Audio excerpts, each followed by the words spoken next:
आप सबका यहाँ पर स्वागत है। आप सबको मेरा नमस्कार।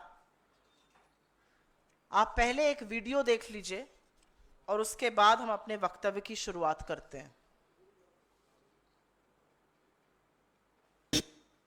प्रधानमंत्री जी को हम धन्यवाद देना चाहेंगे और पूरा देश की वो सेना, वो सैनिक उनके चरणों में नतमस्तक है। जिन्होंने हमारी बेटियों के सिंदूर उजाले थे, वही कटे पिटे लोगों को हमने उन्हीं की बहन भेज करके उनकी ऐसी की तैसी करवाई। भारत की पूरी सेना और भारत के सैनिक प्रधानमंत्री मोदी के चरणों में नतमस्तक हैं, ये कहना है बीजेपी के मध्य प्रदेश के उप मुख्यमंत्री जगदीश देवड़ा का।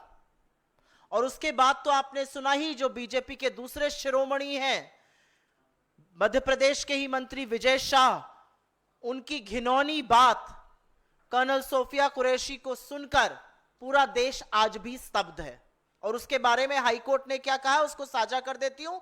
लेकिन सेना और सैनिक किसी के चरणों में नतमस्तक है, यह बात हिंदुस्तान का कोई व्यक्ति कह ही नहीं सकता है।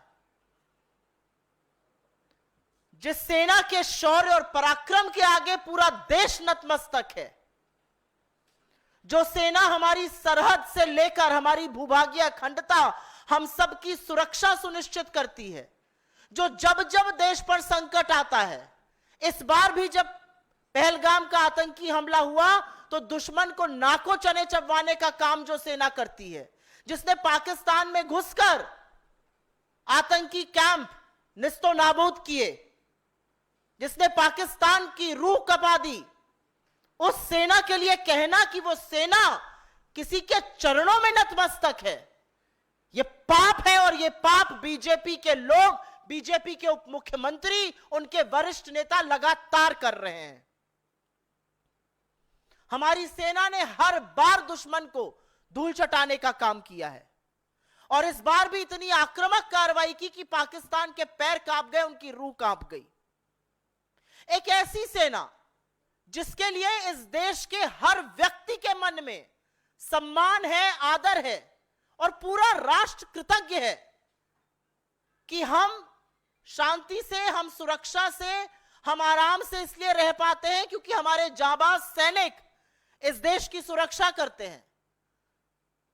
और वो इस देश की सुरक्षा तपते हुए रेगिस्तान से लेकर हाड़ कांपती हुई ठंड वाले सियाचिन के ग्लेशियर में खड़े होकर करते हैं। और तब हमारा लोकतंत्र, तब हमारी भूभागीय अखंडता, तब हमारा देश सुरक्षित रह सकता है। और ऐसी सेना के लिए जिस व्यक्ति के मन में इतनी दुर्भावना, इतने गंदे विचार हैं, वो व्यक्ति किसी भी पद पर रह ही नहीं सकता है। एक लोकतंत्र में उप मुख्यमंत्री रहना तो विचार के बाहर की बात है। और इस बार माफी मांगने से, इस बार खेद व्यक्त करने से काम नहीं चलेगा। इस बार ऐसे व्यक्ति को बर्खास्त करना पड़ेगा। इस बार बीजेपी मूक दर्शक नहीं बनी रहेगी। इस बार प्रधानमंत्री छुपे नहीं रहेंगे। और अगर आप ऐसे व्यक्ति को बर्खास्त नहीं करते हैं, अगर जगदीश देवड़ा की अभी कुछ घंटों में बर्खास्तगी नहीं होती है, तो यह माना जाएगा कि सेना को अपने चरणों में नतमस्तक करने की बात नरेंद्र मोदी कह रहे हैं, उनकी मौन स्वीकृति है, उनका संरक्षण है, वरना यह बात कहने की हिमाकत और हिम्मत कोई कर ही नहीं सकता है। असलियत यह है कि अभी 48 घंटे नहीं बीते हैं और बीजेपी के ही मध्य प्रदेश के मंत्री विजय शाह ने इस देश की सबसे होनहार, सबसे वीर, सबसे बहादुर सैनिक बेटी सोफिया कुरैशी के बारे में जो कहा वो आपने सुना। वो सुनकर पूरा देश स्तब्ध है। मैं उन शब्दों को दोहराऊंगी नहीं क्योंकि मैं उस तरह का पतन नहीं करना चाहती हूं इस मंच से। और बीजेपी ने इस आदमी के खिलाफ भी कोई कार्रवाई नहीं की, कोई अनुशासनात्मक कार्रवाई नहीं की गई। बीजेपी और मध्य प्रदेश की सरकार और दिल्ली की केंद्र सरकार हाथ पर हाथ धरे बैठी रही जब तक कि जबलपुर हाईकोर्ट ने निर्देश नहीं दिया कि एफआईआर हो। और एफआईआर भी बिल्कुल अनमने ढंग से बिना प्रॉपर चार्जेस लगाई की गई और उसका कच्चा चिट्ठा आज कल हाईकोर्ट की सुनवाई के दौरान बयां हो चुका है। क्योंकि पूरी की पूरी पार्टी और सारी सरकार, केंद्र की भी और मध्य प्रदेश की भी, विजय शाह को बचाने में जुटी हुई थी। अब वो जगदीश देवड़ा को बचाने में जुट जाएगी। असलियत यह है कि मध्य प्रदेश के हाई कोर्ट ने कल सुनवाई के दौरान कहा कि जिस तरह की एफआईआर दर्ज हुई है वो सिर्फ और सिर्फ दिखावा है और एफआईआर में ऐसा कुछ भी नहीं है जिससे संज्ञेय अपराध दर्शाया जा सके। अदालत ने टिप्पणी करते हुए कहा कि यह ड्राफ्ट ही ऐसा बनाया गया है कि इसको रद्द किया जा सके और बेंच ने आगे कहा कि इस एफआईआर में कुछ नहीं है। बेंच ने कहा इसमें सुधार करना चाहिए, बिना हस्तक्षेप के और बिना दबाव के ऐसा एफआईआर की जांच को आगे बढ़ाई जाए और उसकी सुनवाई फिर से होगी। यह असलियत है मध्य प्रदेश की सरकार की, यह असलियत है मध्य प्रदेश की पुलिस की, यह असलियत है बीजेपी की मध्य प्रदेश में और बीजेपी की दिल्ली में। अभी तक आपने एक बार भी जेपी नड्डा जी के मुंह से, अमित शाह जी के मुंह से, खुद प्रधानमंत्री नरेंद्र मोदी जी के मुंह से सुना कि यह बिल्कुल गलत कहा गया है? अभी तक बीजेपी के किसी भी नेता ने आके कहा जगदीश देवड़ा और विजय शाह जैसे लोगों की सभ्य समाज में कोई जगह नहीं है, सरकार तो बहुत दूर की बात है। लेकिन एक सवाल उठता है कि हमारे देश में जहां पर सेना का जो सम्मान है वो सर्वोच्च है, जहां पर बार बार पूरा देश कृतज्ञता स्पष्ट करता है, जहां पर जब छुट्टियां कैंसिल हुई और जब सैनिक अपने अपने बेस पे जा रहे थे तो उनको इस देश के आम नागरिक पानी पिला रहे हैं, उनके ऊपर पुष्पों की वर्षा कर रहे हैं। बीजेपी ऐसा क्यों करती है? बार बार ऐसा क्यों करती है? जिस ऑफिसर को देख के इस देश की आधी आबादी और बाकी सब लोगों का सीना गर्व से तन जाता है, उसके लिए इतनी नीच बात क्यों कहते हैं बीजेपी के लोग? जिस सेना के चलते हमारा गर्व से सिर ऊंचा रहता है, हमारा इकबाल बुलंद रहता है, उस सेना को कहना कि वो चरण में नतमस्तक है मोदी जी के, ऐसा वो क्यों करते हैं? क्योंकि बीजेपी की रगों में बलिदान का नहीं, मुखबिरी का खून है। क्योंकि बीजेपी बार बार सेना का अपमान इसलिए करती है क्योंकि बीजेपी ने आजादी के आंदोलन में कोई भूमिका नहीं निभाई थी, कोई बलिदान नहीं दिया था। बीजेपी ऐसा इसलिए करती है क्योंकि उन्होंने मोदी जी से सीखा है। खुद मोदी जी भी तो कहते थे कि एक व्यापारी के अंदर एक सैनिक से ज्यादा साहस है, और आज वही बात उनकी पार्टी और उनके लोग बार बार दोहरा रहे हैं। असलियत तो यह है कि यह वही पार्टी है, यह वही सरकार है जिसने गलवान में हमारे 20 जाबाजों की शहादत के बाद यह कहा कि कोई घुसा हुआ नहीं था। उनके सर्वोच्च बलिदान का चीन से बदला लेना तो बहुत दूर की बात है। मोदी जी ने तो और उनकी सरकार ने तो चीन से इतना व्यापार किया कि $100 बिलियन का ट्रेड डेफिसिट ही कर डाला, भर भर के चीन को व्यापार दिया। लेकिन अब जो दो वक्तव्य हमने सुने, एक जगदीश देवड़ा उप मुख्यमंत्री जो कहते हैं कि भारतीय सेना और हर सैनिक नरेंद्र मोदी के चरणों में नतमस्तक है, और दूसरी जो महाजलील और जाहिल बात मंत्री विजय शाह ने कही है, इससे पानी सिर के ऊपर जा चुका है। और यह देश अपनी सेना का अपमान, अपनी सेना का तिरस्कार होते हुए देखकर मूक दर्शक नहीं बने रहेगा। हम मूक दर्शक बनने को कतई तैयार नहीं है। और मेरी इस मंच से एक मांग है, अगर नरेंद्र मोदी जी के मन में सेना के लिए लेश मात्र भी इज्जत है, रंच मात्र भी सम्मान है, तो वो तुरंत इन दोनों लोगों को बर्खास्त करें, इनको तुरंत मार्चिंग ऑर्डर्स दिए जाए, इनको सरकार में बने रहने का कोई हक नहीं है, वरना इसको नरेंद्र मोदी जी की मौन स्वीकृति और उनका पूरा पूरा संरक्षण माना जाएगा। I will very briefly make a statement in English.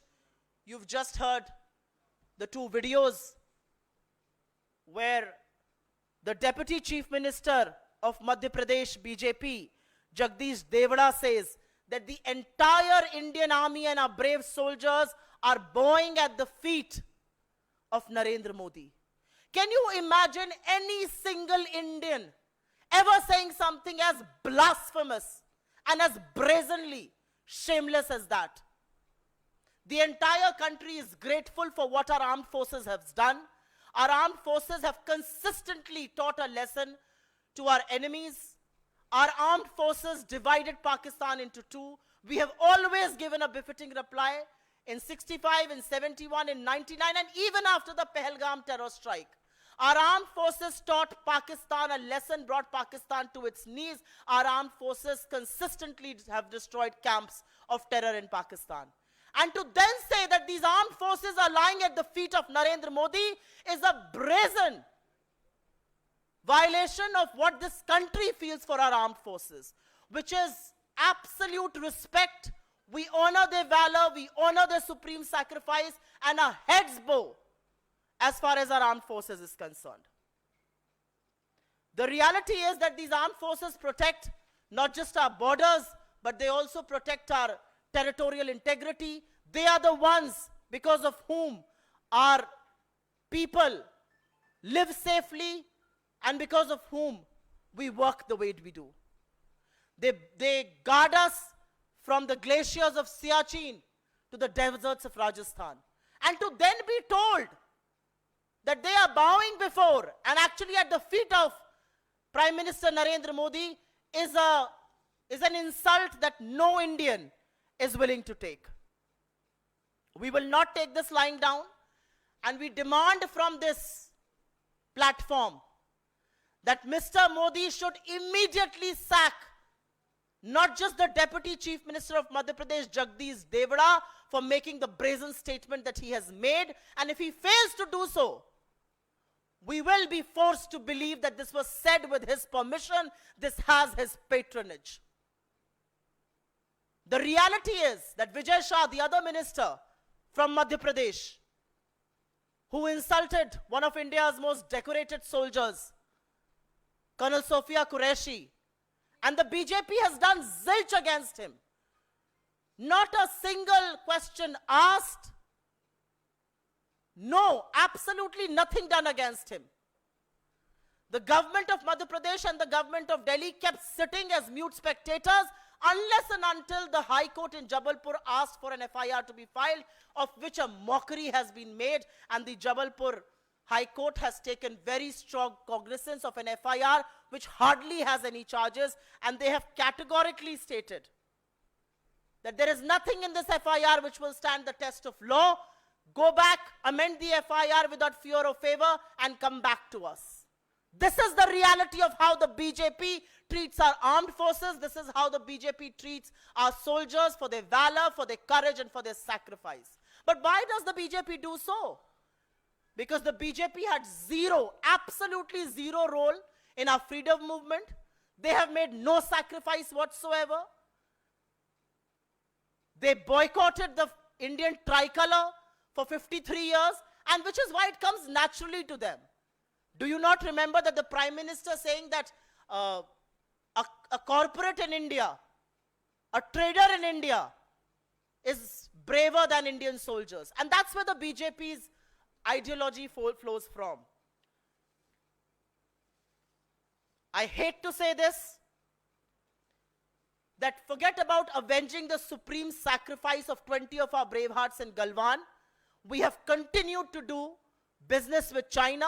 Our trade deficit with China stands at $100 billion. And today the question that we want to raise from this platform is, will you allow our armed forces to be demeaned, to be insulted as badly as what the BJP leaders in Madhya Pradesh are doing? The Deputy Chief Minister who says that the armed forces are bowing before the Prime Minister at his feet, and Mr. Vijay Shah who says things about a decorated colonel that I wouldn't want to repeat here.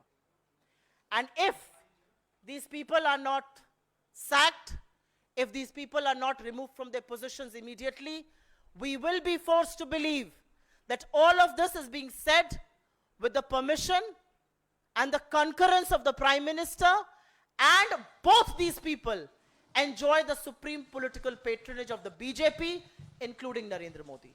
आपके सवालों का स्वागत है। मेरी आपसे दरख्वास्त है कि आज ये एक बहुत गंभीर मुद्दा है और सिर्फ इस पर सवाल लूंगी मैं।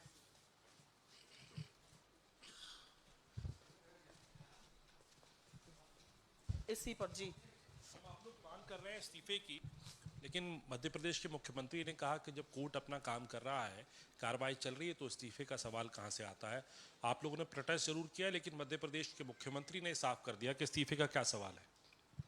मध्य प्रदेश के मुख्यमंत्री का मैंने एक बेहद शर्मनाक बयान आज आप ही में से किसी के एक चैनल पर सुना, जब वो उनसे पूछ रहे थे तो उन्होंने झटक कर माइक हटा दिया और कहा इसकी बात करो। वो तिरंगा लेकर चल रहे थे। ये अलग बात है कि बीजेपी के जो नेतागण हैं वो तिरंगे से पसीना और नाक पोंछते हुए कल दिखे थे। उस पर टिप्पणी मुझसे मत करवाइए। मध्य प्रदेश के जिस हाईकोर्ट का मुख्यमंत्री जी हवाला दे रहे हैं, उसी हाईकोर्ट ने कल सुनवाई के दौरान कहा और पूछा कि जिस तरीके से विजय शाह के खिलाफ एफआईआर दर्ज करी गई है, यह सीधा दिखता है कि फेवर और फियर, दबाव में और उनको बचाने के लिए की गई है। उस एफआईआर के ड्राफ्ट पर सवाल उठाया गया है। प्रशासन और पुलिस से हाईकोर्ट ने पूछा कि आपने एफआईआर पढ़ी है, अपराध के जो तत्व हैं वो कहां हैं। अगर देखा जाए तो इस एफआईआर में ऐसा कुछ भी नहीं है जिससे संज्ञेय अपराध दर्शाया जा सके। हाईकोर्ट ने कहा कि एफआईआर जिस तरीके से ड्राफ्ट की गई है उसमें अभियुक्त की करतूतों का जिक्र ही नहीं है। एफआईआर को अगर चुनौती दी गई तो यह आसानी से खारिज हो सकती है। यह एफआईआर अदालत के विश्वास पर खरी नहीं उतरती है और हाईकोर्ट ने सरकार को आदेश दिया है कि एफआईआर में सुधार किया जाए, बिना दबाव के, बिना हस्तक्षेप के एफआईआर और जांच को आगे बढ़ाया जाए और वेकेशन के बाद इस मामले की पूरी सुनवाई होगी। मुझे नहीं पता कि मुख्यमंत्री जी इन तथ्यों से अवगत हैं, अपनी सरकार, अपने प्रशासन, अपने मंत्रियों की काली करतूतों से कितने अवगत हैं, लेकिन मुख्यमंत्री जी क्लीन चिट देते हुए मुझे जरूर दिखाई दे रहे हैं और वो भूल जाते हैं कि ये देश सब कुछ सहता है, लेकिन अपनी बहादुर सेना का, अपने वीर सैनिकों का अपमान, उनका तिरस्कार किसी कीमत पर नहीं सहेगा।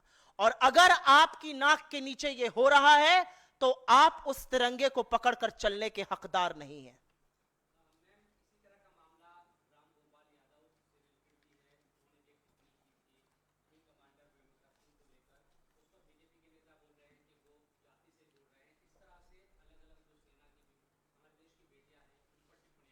मेरा आपसे गुजारिश है, मेरी आपसे दरख्वास्त है, एक गलत और दूसरा गलत मिलकर सही नहीं होते हैं। सबको बचकर बोलना चाहिए, सेना के बारे में पूरे सम्मान से बोलना चाहिए, हमारी बहादुर बेटियों के बारे में पूरे देश को गर्व है। लेकिन जो बीजेपी के नेताओं ने कहा है उसको किसी भी तरह से बीजेपी के नेता, प्रधानमंत्री जेपी नड्डा किसी भी तरह से सही नहीं ठहरा सकते हैं। हमारी सेना का यह हौसला और हिम्मत है कि दुश्मन की रूह कांप जाती है। और उस सेना के बारे में आप बोल रहे हैं कि वो नरेंद्र मोदी के चरणों में नतमस्तक है। शर्म आनी चाहिए बीजेपी के नेताओं को इसको डिफेंड करके मुद्दे को भटकाने से भी। मैं आपसे गुजारिश करूंगी कि आप ऐसा बिल्कुल मत कीजिए।